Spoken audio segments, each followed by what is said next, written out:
Welcome to the Breakdown to Breakthrough podcast. My name is Lisa A. Romano. I am a life coach, best-selling author, YouTube vlogger, meditation teacher, and expert in the field of codependency and narcissistic abuse. I am a believer in the power of an organized mind. My aim is to help people learn what it means to live above the veil of consciousness rather than living a reactive life. May your heart feel blessed, your mind feel expanded, and your spirit find hope as you spend time with me here at the Breakdown to Breakthrough podcast. So today we're going to be talking about how past trauma affects how we perceive other people respond to us. If you are someone who has experienced childhood trauma, childhood emotional neglect, if you are someone who has been abused in the past, then it's very important that you take into consideration how trauma can affect the way you perceive how other people perceive you. The best example that I can give of this is the experience that I have of my brother, whom I love very much. As a little boy, my brother was repeatedly, I would say, rejected and criticized and even humiliated by my father. My brother was a very sensitive little boy and who loved his mother very much, who from the moment he was born was kept in a crib and was not tended to. Their thinking at the time, my parents' thinking at the time was, well, we spoiled the first one, me. We held her all the time, and that's why she cried all the time. And so having this new baby, my brother was only 15 months younger than I was, we will just not hold the baby and we won't spoil the baby, was their thinking. I think it's important to recognize that my parents were two unrecovered, extremely wounded adult children of alcoholics. They both quit high school. My mother was 19 when she had me, barely 21 when she had my brother. My father was, I believe, 21 or 22 when he had me, and just 24, perhaps, when he had my brother. They had not come from very healthy homes themselves. They weren't educated in childhood emotional psychology or needs. They had no idea what the needs of a child were. And from their perspective, the world was very black and white. From their perspective, when I was a baby, I cried because I wanted to be held. They didn't understand, perhaps, that what was really going on was that there was a lack of connection. There was a lack of authenticity. And children cry for many, many reasons, specifically when their needs are not met. The only way we communicate with the outside world is through crying. But my parents got it in their head that the reason I cried so much was because I was held so much. And I countered that with babies probably cry a lot less when they feel content. And I can see it with my little granddaughter. What a wonderful job my daughter and my son-in-law are doing. And how wonderfully content does this little baby feel, and what a wonderful job they're doing making her feel seen. So their theory was, we'll just let this baby cry. So from the day my brother came home from the hospital, he was set down in a crib and was left to cry from a newborn on, which I think is absolutely cruel.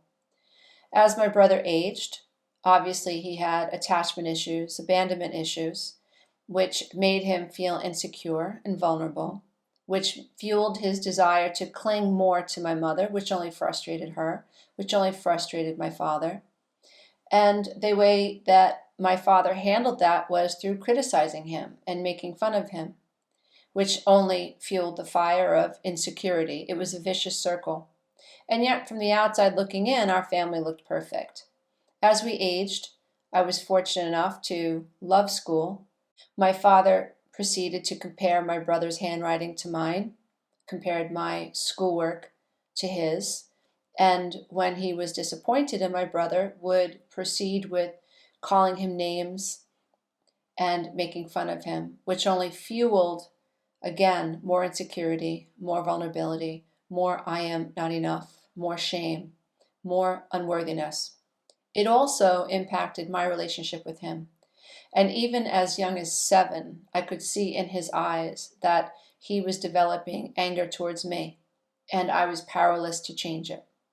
And as my brother aged, came into his own as a young teenager and young adult, you could see that he developed a chip on his shoulder.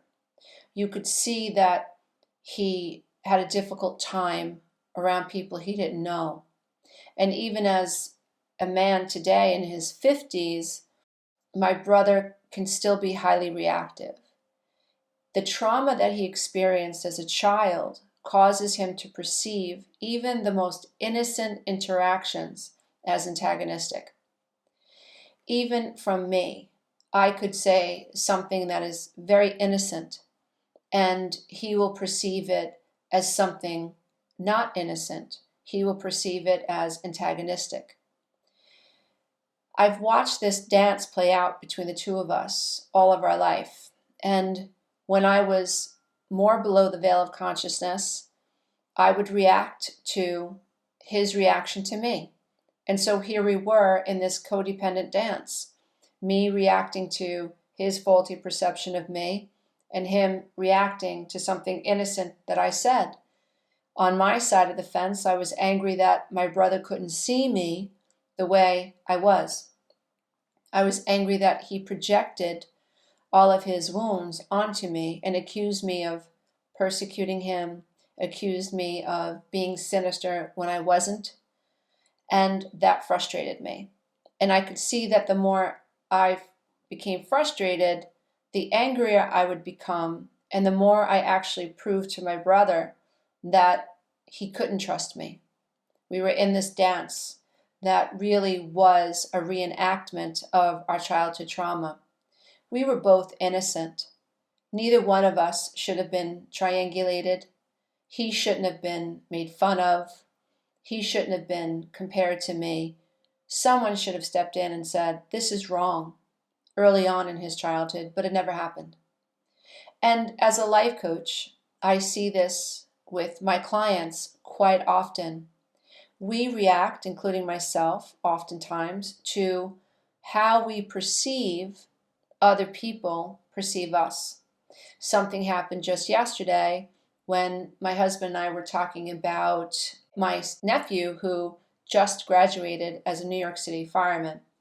And during one of the exercises, he had to sling down the side of a building and rescue someone from a window.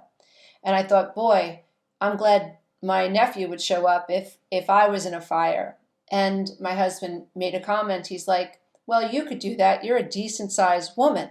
And I could feel my old self, my invisible self, my ego self saying, "He just called you obese. He just made fun of the way that you look." But that wasn't the case. My husband was saying, "You're a substantial sized woman. You're 5'6", 150 pounds. You're strong. You exercise. You might be able to sling down the side of a building and rescue someone." He actually meant it as a compliment, but that's not the way my ego self perceived it. But what's really interesting at this stage of consciousness is that I'm able to observe my knee-jerk reaction and tamper it and tame it and say, that's not what he meant. And to not react to the way my trauma would have perceived that very innocent comment to mean that I wasn't good enough.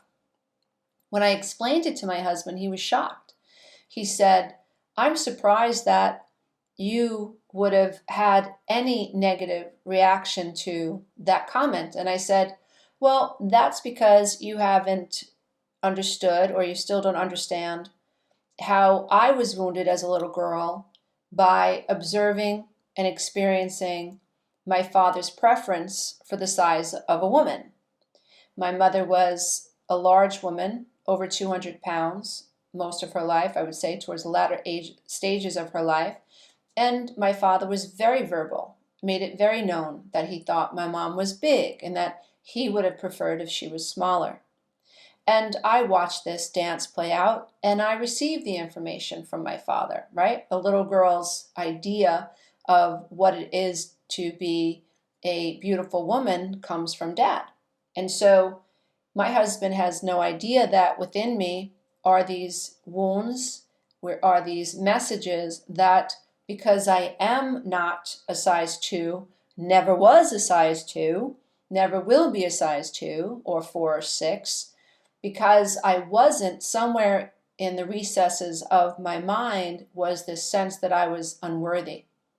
And coming through an eating disorder in my teenage years and young adult years, and coming through that and having to work through my body issues, my ability to love myself as I am and to not judge my body, and instead thank my body every day for supporting me, because without my body, I'm not going to exist.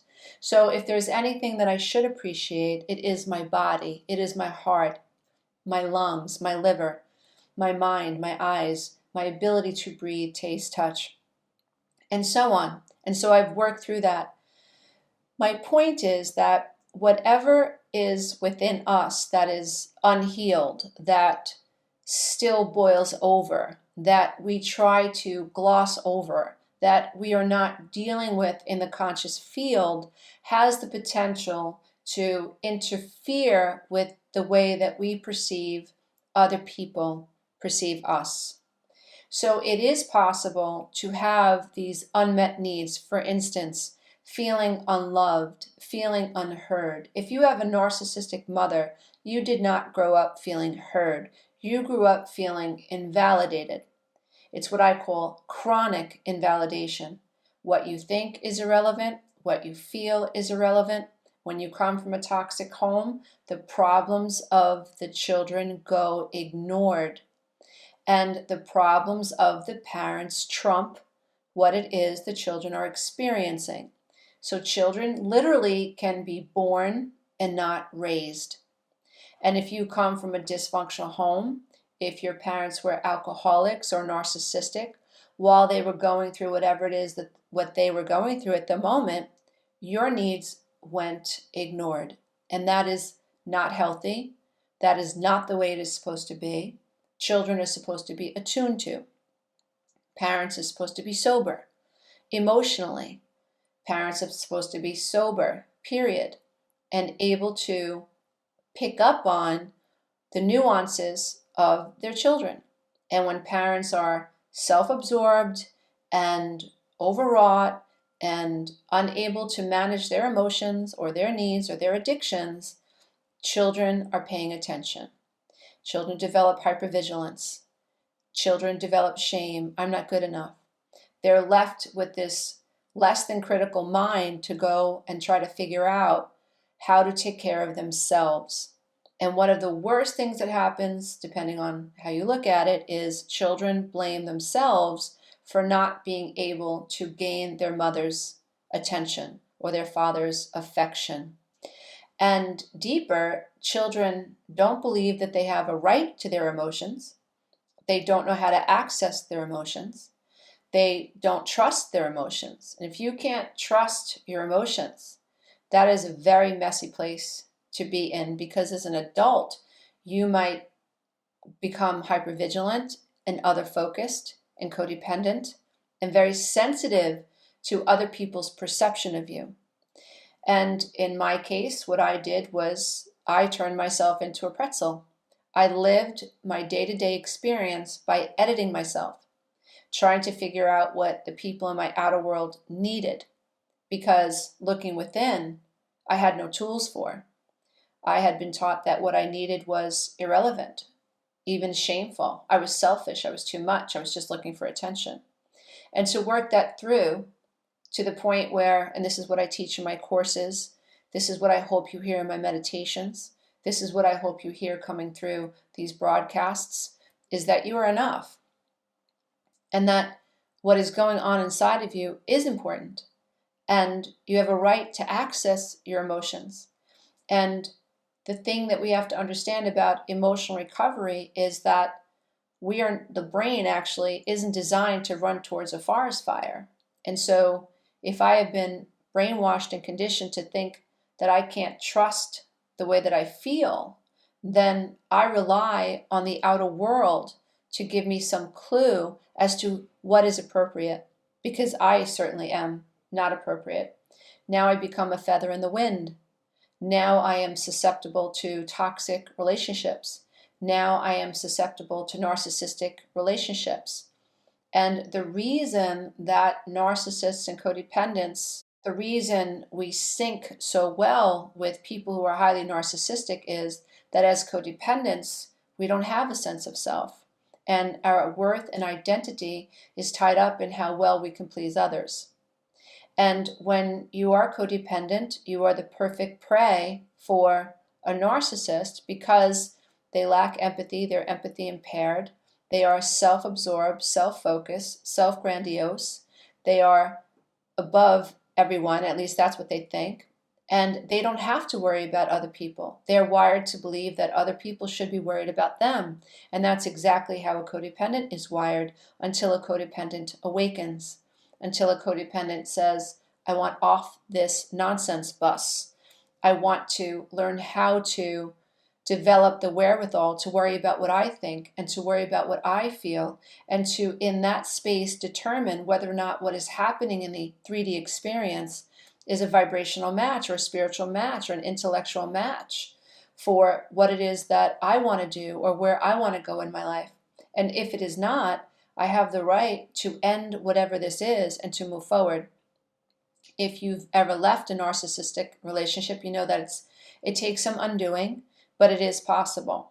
The first step is to acknowledge that something is wrong and then to look within, because you can't change others. I know that sounds so hippy-dippy and so hokey-pokey, and 30 years ago, if someone would have said, you can't change your ex-husband, you can only change yourself, I would have said, no, he's wrong, and all he's got to do is stop doing that thing that he's doing, and then he and I can be happy. But you see, that still would have given him power over me, because that would have been me saying, he's got to stop doing what he's doing for me to be happy. And what I needed to do was to accept that I was unhappy, that we were a mismatch. As I grew, as I became more open to my wounds, as I worried less about depending on others to give me a sense of self, and I began to nourish myself, I embarked on the codependency recovery journey. The inner transformation was mine. He and I were no longer a match. And so it became more and more evident that we could not stay together.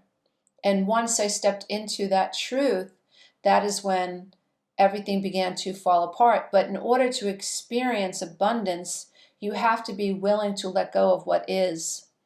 And so while we were a perfect match for many years, the reality is that I was a very wounded person when I met him.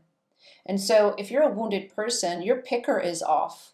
You don't pick the best partner, but you do pick the partner that mirrors what's going on inside of you on some level. Maybe your narcissistic partner mirrors the energy of one or both of your parents. Maybe regardless of what you've achieved, you really don't feel good enough. Maybe you have some idealized version of love that has to do with believing that your partner has to agree with you and see you and anticipate all of your needs. And when that doesn't happen, you believe that it's your job to make it happen, so you're constantly changing yourself.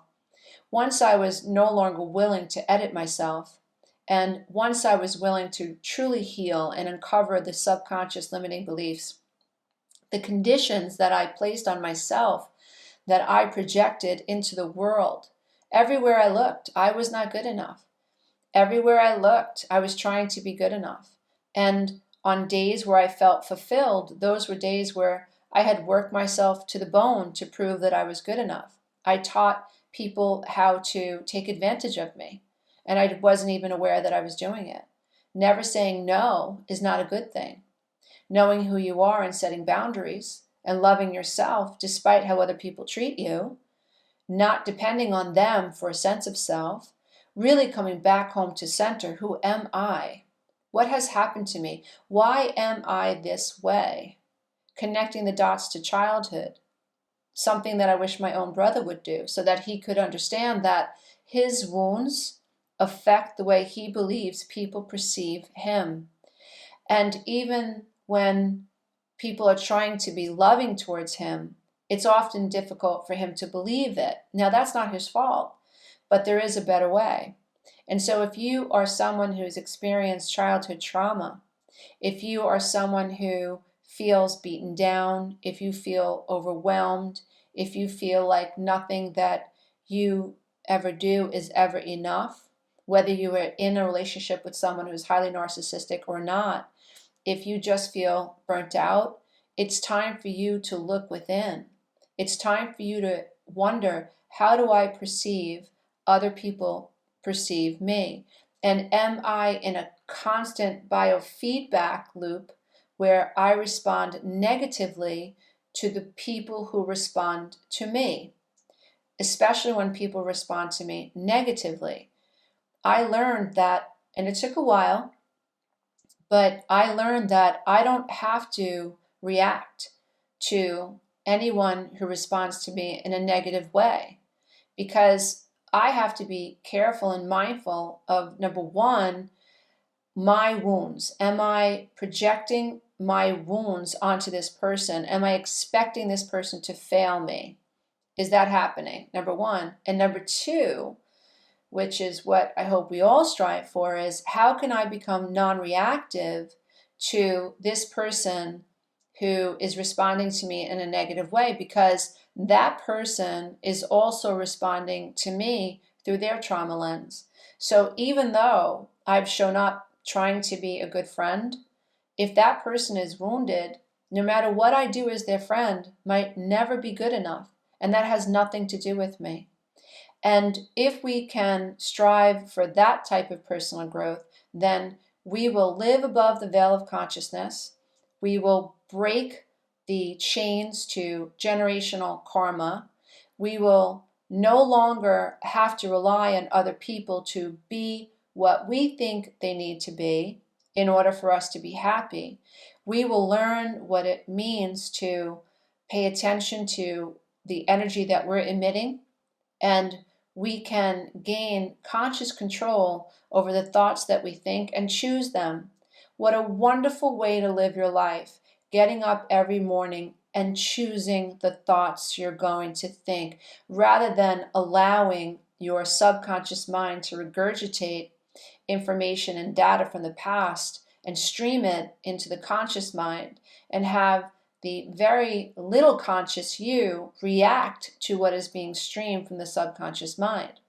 What a wonderful way to live your life, to get up and say, I'm so grateful for this bed. I'm so grateful I woke up. Today is another opportunity. I don't have to react negatively to people who react negatively to me. They're looking at me through their trauma lens. I don't have to react. I don't have to judge them. I don't have to stand in criticism. I can ask myself, what would please me today?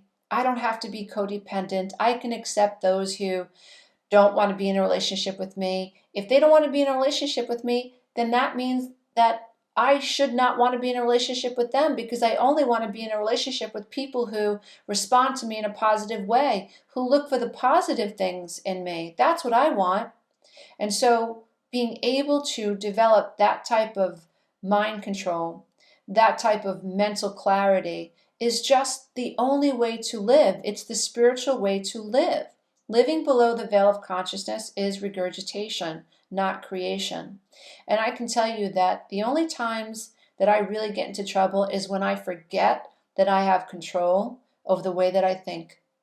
And in using my consciousness, which is outside mind and outside the subconscious mind and outside body, it's almost like understanding yourself as an observer. You can observe what's happening in the conscious field. And you can heal deeply enough where you understand what's been programmed into the subconscious field, and you can resolve the limiting beliefs that hinder your ability to see things clearly, that make it impossible for you not to react to everything and everyone.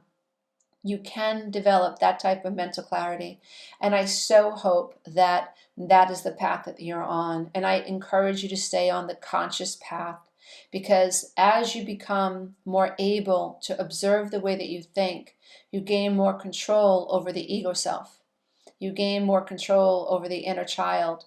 You step into the divine parent within, and you're able to soothe the inner child and help them understand that they were always enough, and it is no longer necessary to rely on other people to make them feel good enough. So here's to self-awareness and here's to self-accountability, because that's where it's at.